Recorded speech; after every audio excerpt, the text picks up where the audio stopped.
Okay guys, hari ni kita nak join orang Basel mandi sungai. Jom, sungainya kat sebelah ni.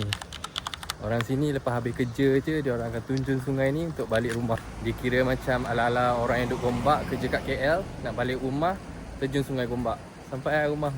Okay, kalau korang tengok memang ramai, especially dekat bahagian sebelah sana lah. Lagi ramai sebelah sana, tapi sebab aku duduk sebelah sini, so aku akan berenang sebelah sini lah. Okay, kalau ikutkan official starting pointnya dekat jambatan sebelah sana, tapi macam terlalu jauh untuk aku jalan. Aku akan start kat sini sampailah ke sana. Air sungai dia jernih tau. Macam sungai Kelang lah. Sejuk je. Sejuk je. Sejuk je. Sejuk. Sejuk. Sejuk. Best kan?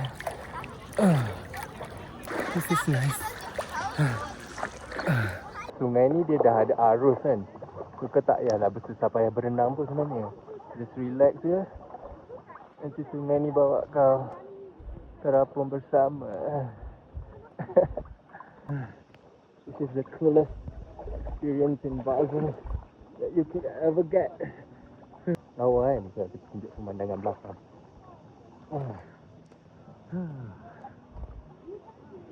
So I'll stop here. This is about 500-600 meter dah lah.